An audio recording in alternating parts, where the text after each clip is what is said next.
warahmatullahi wabarakatuh.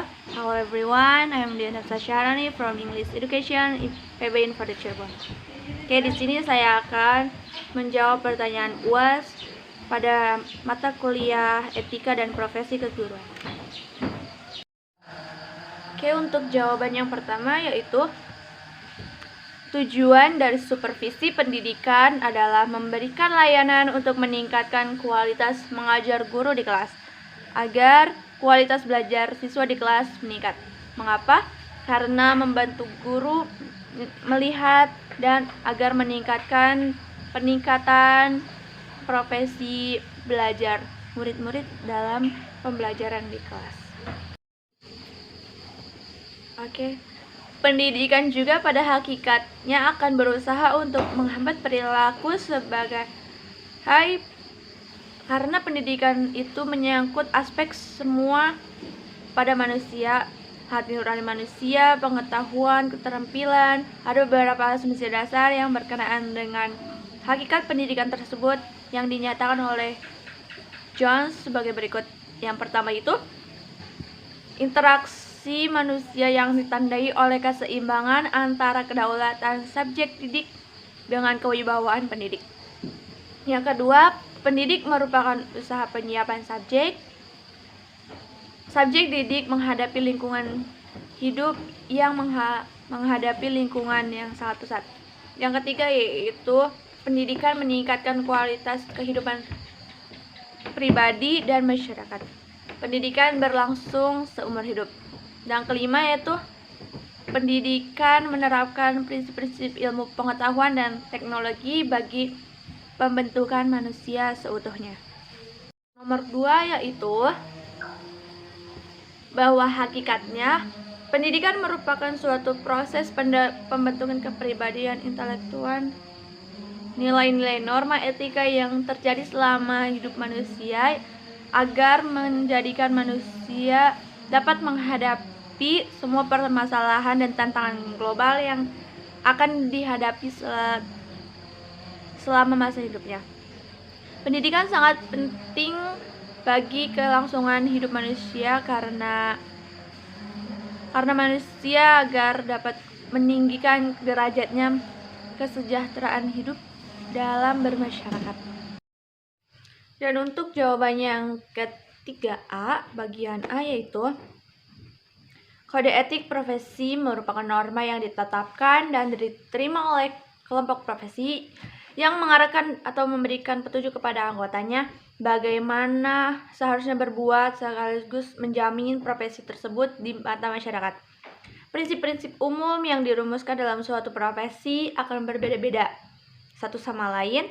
Kode etik itu sebagai sarana kontrol sosial, pencegahan dan konflik sebagai kontrol apakah anggota kelompok profesi telah memenuhi kewajiban dan tujuannya menjunjung tinggi martabat dan memelihara kesejahteraan para anggota, meningkatkan pengabdian pada anggota, meningkatkan mutu profesi pada kode etik, meningkatkan layanan, memperkuat organisasi, menghindari persaingan tidak sehat, menjunjung persatuan yang erat pada anggota, dan menentukan baku standarnya. Penegak hukum wajib menaati norma-norma yang penting pada hukum, yaitu kemanusiaan, keadilan, sosial, dan harus melaksanakan kode etik yang semestinya. Namun, dalam pelaksananya tidak berjalan dengan baik dan menimbulkan permasalahan-permasalahan. Terkadang juga menghadapi hambatan dan kendala. Pembahasan dalam penelitian ini yaitu nomor 3 bagian B yaitu kode etik hanya dapat ditetapkan oleh suatu organisasi profesi yang berlaku dan mengikat para anggotanya dan lazimnya dilakukan dalam suatu kongres organisasi profesi.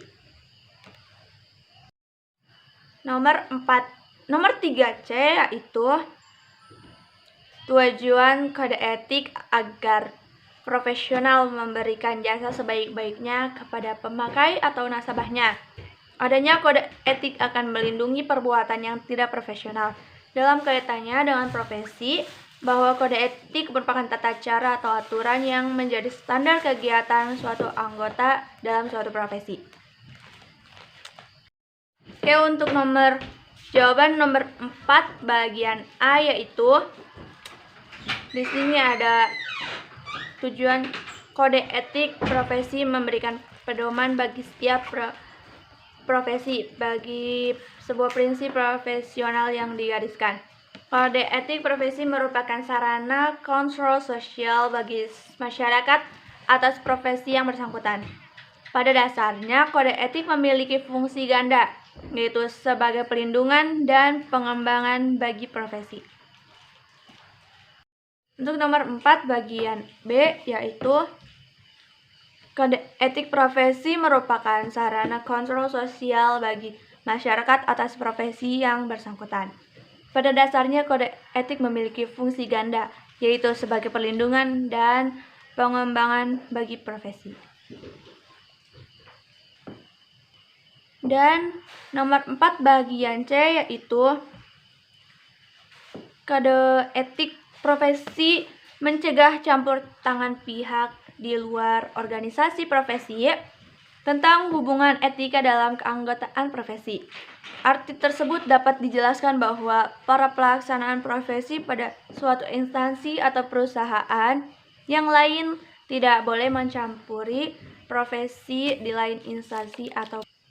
Dan jawaban nomor 5, yaitu di sini kita menjelang uji kompetensi guru, yaitu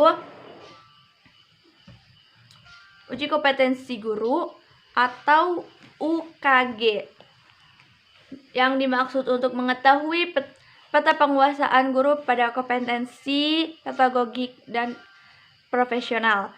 Peta penguasaan guru tersebut akan digunakan sebagai dasar pertimbangan dalam pemberian program pembinaan dan pengembangan profesi guru. Bagi pemerintah, UKG digarap memotivasi guru agar memberikan memberikan guru dalam berbagai cara dalam mengetahui peta kompetensi guru. Bisa diberikan pelatihan atau program yang dapat meningkatkan atau mengetahui kelemahan-kelemahan pada guru tersebut. Oke, mungkin cukup sekian jawaban etika dan profesi keguruan dari saya. Kurang lebihnya mohon maaf. Wassalamualaikum warahmatullahi wabarakatuh. See you.